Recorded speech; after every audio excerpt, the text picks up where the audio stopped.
नमस्कार, मी दिनेश आबा गायकवाड, एक हाडाचा शेतकरी। आज मित्रांनो, खऱ्या अर्थानं सरकारला माझी एक विनंती आहे की अवकाळी पावसामुळे या समाजातील शेतकरी बांधवांचा असेल तसेच सर्व इतर घटकांचा असेल खूप मोठ्या प्रमाणावरती अवकाळी पावसामुळे नुकसान झालेलं आहे। सरकारला माझी एक कळकळीची विनंती आहे, या ठिकाणी आपण सर्वांचं पंचनामे करून त्या ठिकाणी सर्व घटकांना त्या ठिकाणी झालेलं नुकसान भरपाई मिळावा व त्याचप्रमाणे खऱ्या अर्थानं सांगायचं झालं तर प्रामुख्यानं शेतकरी बांधवांचं खूप मोठ्या प्रमाणामध्ये नुकसान झालेलं आहे। खऱ्या अर्थानं शेतकऱ्याची शेतीमालच वाहून नाही गेलेला, तर खऱ्या अर्थानं त्या ठिकाणी त्याची शेती सुद्धा वाहून गेलेली आहे।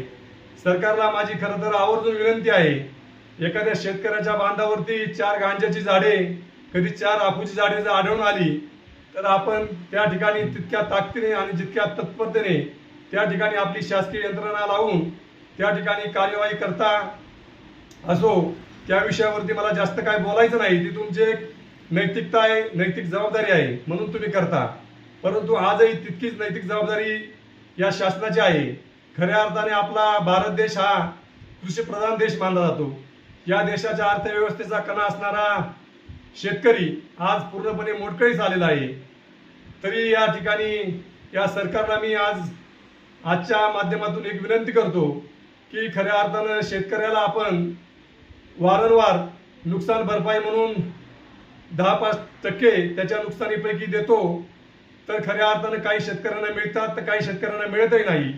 असो, काही हरकत नाही, परंतु यावेळी असे काही होता कामा नये। शेतकऱ्यांना त्याची नुकसान भरपाई पूर्णपणे मिळावा अशी आम्ही अपेक्षा करतो आणि शेतकऱ्यांच्या वतीनं मी सरकारला खरं तर जाता एक कळकळीची विनंती म्हणून खरंच विनंती करतो की शेतकऱ्याच्या तुम्ही ज्याप्रमाणे इथून पाठीमागे 10-5% नुकसान भरपाई दिली, त्याचप्रमाणे शेतकऱ्याच्या खऱ्या अर्थानं झालेल्या जमिनीची नुकसान भरपाई जी झाली आहे त्याचा खऱ्या अर्थानं पंचनामा करून त्याच्या फक्त 10-5% क्षेत्रावरती त्याला गांजा आणि आपूची शेती करण्यासाठी त्याला जर आपण 2025 ते 26 या 1 वर्षाच्या कालावधीसाठी जर परवानगी दिली तर खऱ्या अर्थानं त्या शेतकऱ्याला नुकसान भरपाई त्याला मिळाल्यासारखं वाटेल आणि खरंच या ठिकाणी शेतकरी आपल्या भारत देशाचा अर्थव्यवस्था असणारा कणा तहाटमानेने उभा राहू शकतो अशी मी आपणास सरकारला विनंती करतो आणि थांबतो। जय हिंद, जय महाराष्ट्र।